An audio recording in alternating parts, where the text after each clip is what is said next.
Hello to you all.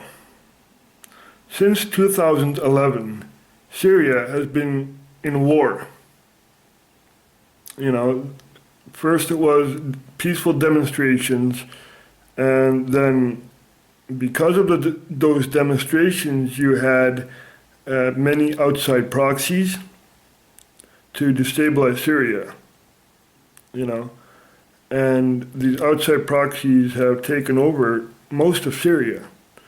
And now you have Assad, which is president of Syria, and he doesn't want to relinquish his throne. So internationally, people are saying Assad has to go,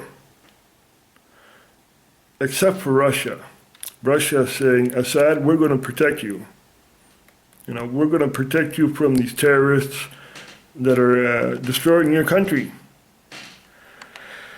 Now, Syria is smack in the middle of the Middle East. You got lots of countries surrounding Syria, like Turkey, Lebanon, Israel, Jordan, Saudi Arabia, Iraq, and Iran, and Egypt. Those are the regional players. And Russia is protecting Syria, as I've said before. And World War III is going to begin, because right now, Turkey and Saudi Arabia have made a coalition to invade Syria. I'll show you a map of Syria and the whole region so you guys can see.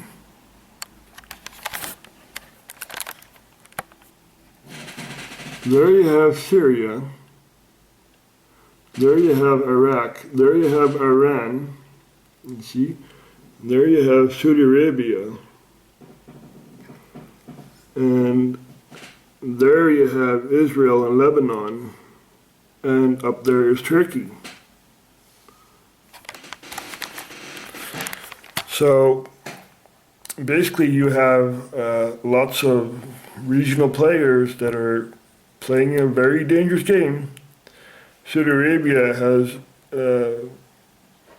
given Syria lots of proxies, like ISIS and al-Nusra and Khorasan, and those groups, even though ISIS is also trained by the US, and they want Assad gone because Syria has a lot of oil and gas.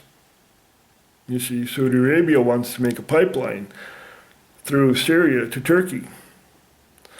And Qatar also wants a pipeline. And also through Syria. So basically the war is about resources. Whilst the media is telling you Assad is dictator and this and that. That may be true. I don't live in Syria, so I wouldn't know. But anyone in power has blood on his hands. So I'm not going to blame Assad for the many lives lost. I'm not going to blame Assad. I'm not going to sit here and see Syria being destroyed. The only thing that's keeping Syria afloat is the government. Now, you may not like the government, but they are doing their job right now. And they're being attacked by many, many countries. And I'm glad that Russia is helping Syria, even though there are civilian casualties, but that happens in every war. Name me one war where there are no civilian casualties. This war needs to stop, okay? This war needs to stop.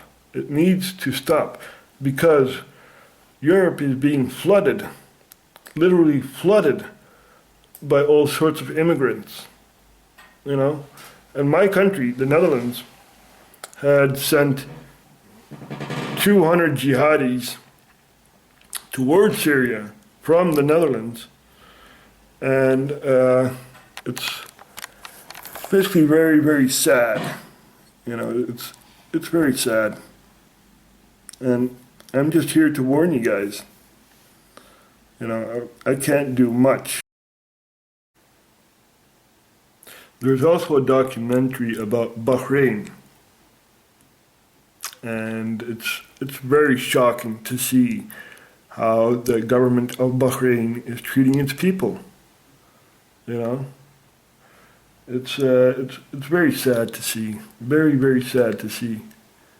And these people have no voice. They also had an uprising against their government, like every country in the Middle East, but the spotlights weren't on Bahrain. And there was an American journalist in Bahrain trying to cover the story, and CNN didn't want this. You know, they didn't want the truth to come out. So this is a very, very bad situation. It really is escalating within the Middle East. You know, and I feel sorry for the Bahraini people. You know, because I would have been one on the streets. I would have been on the roundabout. You know, the Pearl Roundabout. I would have been there. I would have fought back against my government. And my government would call me a terrorist. I don't care. I'd fight back for my freedom. Because freedom is very valuable. And these kings and princes and ministers that never, ever have relinquished their throne, you know, these people are sick. These people are very, very sick. Blaming Iran for what's happening in Bahrain, sick. It is sick. And it's sick that the world is watching and saying nothing. And also Palestine, you know, Gaza last 2 summers ago, 2014, I believe, it's gone. It's almost gone. You know, it's flattened. Now, they are recovering from it piece by piece, but it's very bad. And I kind of blame the West for it, you know, because Saudi Arabia was basically made by England after the First World War, you know, after the Ottoman Empire fell. So all these countries within the Middle East are basically there because of Europe and the United States. So I feel ashamed. I'm sorry I can't do much more than this, but my heart goes out to you. This is me signing off.